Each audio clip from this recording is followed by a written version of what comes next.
The U.S. has a new Speaker of the House. Looks good for investors. Coming up here on The Jog.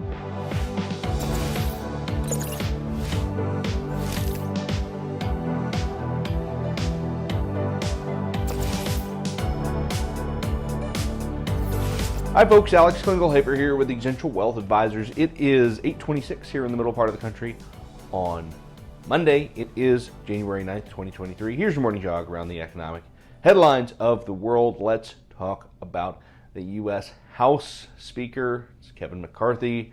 We finally have some resolution. Remember, it took 15 rounds of voting to install McCarthy in the House's top seat after the Republicans won a slim majority in November. Let's take a look at the policy goals, and it's pretty good for investors because they're not doing a whole heck of a lot. Let's be honest, the American political system tends to do well in environments like the one that we are seeing here with Dems controlling both the Senate and the presidency, but not controlling the House of Representatives. They're talking about repealing the 87,000 new IRS agents, addressing wokeism in schools. Guys, these are not business unfriendly activities. You would think Republicans, hey, are going to be even more business friendly. Let's be honest, they're not going to pass a whole heck of a lot.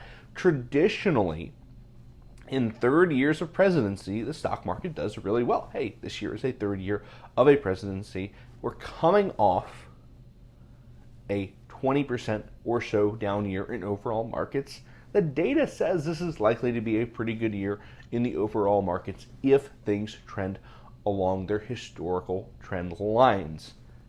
This legislature does not seem to be very scary. Doesn't seem to be incredibly pro-business anywhere. It looks like they're trying to fight social justice wars, which is fine. Stay out of the business community. Business community will reward you. Let's talk about some additional politics here, this time in Brazil, where they had sort of a January 6th style insurrection over the weekend in their house of government. More than 400 folks just looting the presidential legislature palace there. It's crazy.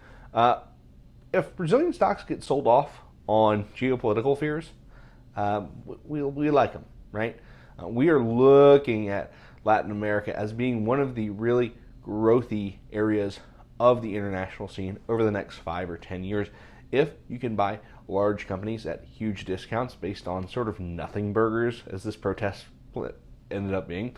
By the way, staging your coup after the January 6th storming of the House, which was a terrible thing for the U.S. and quite frankly a terrible thing for the protesters. It didn't end up mattering overall. Probably not a good idea, Brazilians. Let's face it, not a great thing. Last but not least, Goldman cutting 3,200 jobs. That's a pretty significant number as we're seeing that migration of layoffs from tech over to finance. That's about 8 or 9% of their total headcount of around 49,000. Maybe it's a little bit less. Maybe it's about 6 or 7%.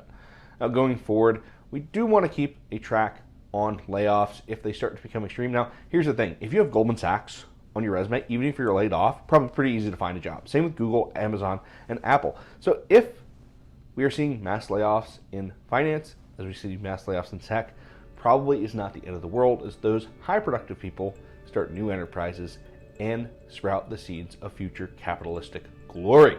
If you want some additional info throughout the week, feel free to find me on the internet. I'm out there. Till then, you and your family, hope you have a wonderful Monday. I'm out.